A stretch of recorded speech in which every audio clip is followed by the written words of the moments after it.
We let the tyre pressures down mainly to give us a little bit more traction. And because the tyres form part of the bike's suspension in a way, softer tyres will also soften up your ride. This does become quite a personal thing though. Some guys don't let them down at all and others let them down quite a bit. Everything is affected by the tyre pressure.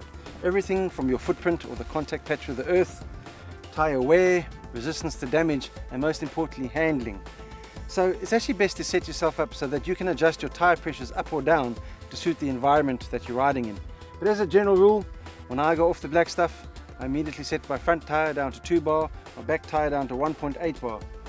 You'll get some advice, you do some research, you get some kilometers under the belt, and you'll find out what works for you, because that's what's most important. Now today's modern motorcycles have so many different electronic aids available to assist you with things like suspension setup and even engine mapping, to give you many different options when riding off-road. And in fact, to try and cover them all in a program like this could consume the whole episode. So we're just going to stick to the very basics. And for us, that means traction control and ABS. And whether or not you use these systems will depend greatly on your skill, your experience, and also the quality of the system. The fact is, some of the more simple traction control systems will actually hinder you off-road because they'll be cutting power from the engine at the most inopportune moments, like when you're going over corrugations or trying to negotiate your way up a steep pass. The other thing is, once you learn how, a spinning back wheel can not only assist you in some situations, it can also be a whole lot of fun on a motorcycle. It's the same thing with ABS. Rather work towards using your brakes properly. Things like locking up the rear wheel and predominantly using the front brake, because that's ultimately where most of your stopping power is. That said, ABS and traction control has come a long way over 20 odd years. Where earlier systems did have limitations, today's latest systems have become much better for on and off-road use. And riders of all abilities are happy to leave both systems on, especially during moderate intensity riding. Once again, try it all out, find what works for you. That's what we have done. And for us, well, we like to switch both systems off. So generally, when you're riding off-road, the most control you're going to have over this motorcycle is when you are standing. Now, we're not advocating that you should be standing all the time. You obviously won't. But there are two things that standing does do. First of all, it dramatically lengthens your vision, which is very important, as we're going to explain to you just now. And second of all, and perhaps strangely enough, when you're riding over more technical terrain, standing actually minimizes fatigue. So right now, I'm going to ask Henk to stand up on the motorcycle. We're going to take you through what's called the very basic standing position. Right, Warren. Right, so if we're going to start at the bottom here, you'll notice Henk's foot is more or less in the middle of the foot peg, making like a pivot point out of his foot so that he can slide backwards and forwards on the bike. This in fact makes him neutral to the bike. For more technical type of terrain, you want to have a slight bend in the knee here. But the reality is, on longer, less technical sections, you will end up riding with a straight or locked leg. It's just more practical, it's more comfortable, and it's much less taxing on your energy. From there, we want a slight bend in the hips so that the body's forward, the back is nice and straight, the arms are loose and relaxed, making like a bow shape here. As you can see, the elbows are out, his head is straight above the handlebars, and he's looking up and ahead. And I'm going to ask Henk to explain to you why it's so important that you need to be looking up and straight ahead. Very important. You see what's happening right down here by my front wheel? Well, it's actually too late to do anything about it now that I'm already on top of it. So what you want to do is scan the road ahead anything from 20 to 100 meters. Look for possible obstacles so you can start planning a line around or in fact over them. This way you can plan what to do before you have to do it. Very important. And it goes hand in hand with target fixation, which we'll discuss in a later episode.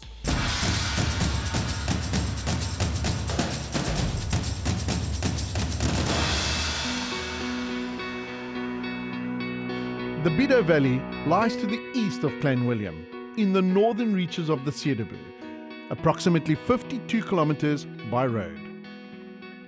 It is both stunning and seemingly desolate. So the first views of the Bido Valley from up here are just absolutely amazing. But the one thing that I love about the country is how simple things are. Our forefathers never put too much thought into naming things. For instance, we're about to go down Hoekse Berg, so called because the original farm at the bottom was called the Hoek, so the mountain above it just naturally became Hoekse Berg. Same as Traveller's Rest, where we were earlier, where the travellers rested. They're all simple names, but they're meaningful. Now a lot of people will think once they've come down Hoekse Berg back there that they're in the Bido Valley. And they kinda are, but the valley actually runs east for about 30 kilometers until it crosses over the Doing River and you begin to enter the Karoo. And in a good year, at the end of winter, the Bido becomes one of the most beautiful places in the world, as this remote valley with its amazing views Beauty, peace and quiet is transformed as millions and millions of flowers make their appearance, creating a colorful spectacle that everyone should at least see once in their lifetime. When this valley is in full bloom, you will hardly believe your eyes as you travel around, with flowers just about everywhere you look.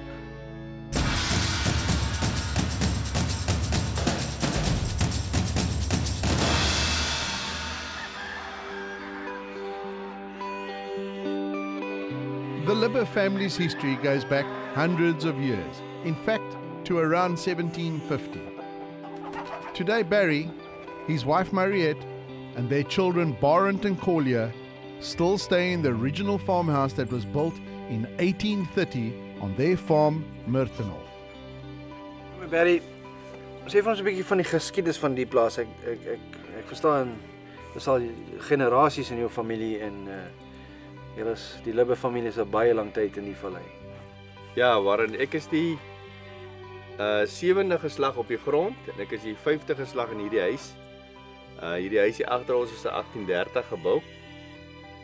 Die eerste Libbe familiehuis was op die plaas Bido, dis so 3,5 km van hier af in die Bido Vallei af.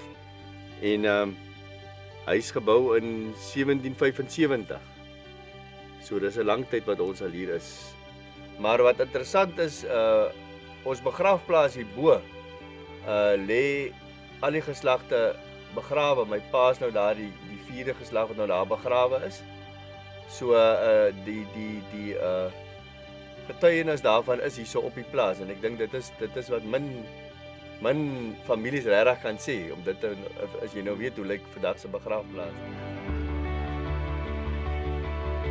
Murtenhof is very much orientated towards tourism and offers various forms of accommodation and even meals on request.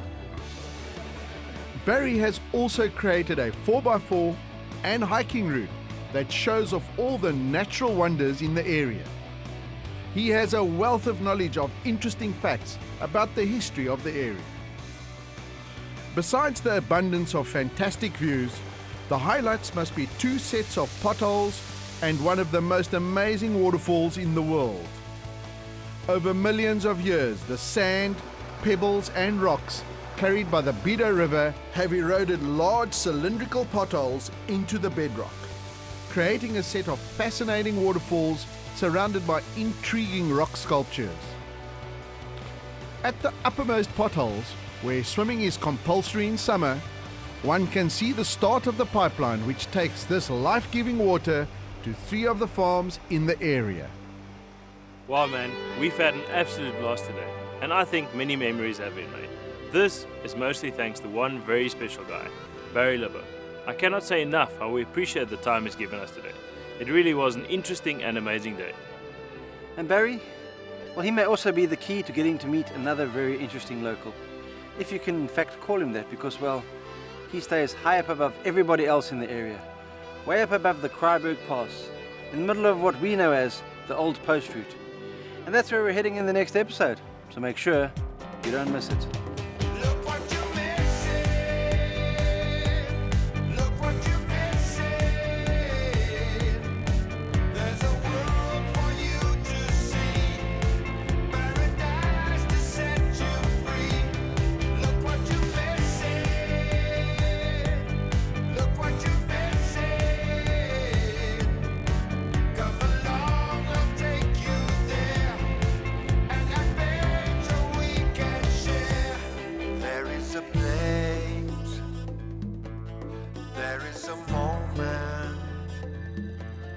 There is a feeling and escape from your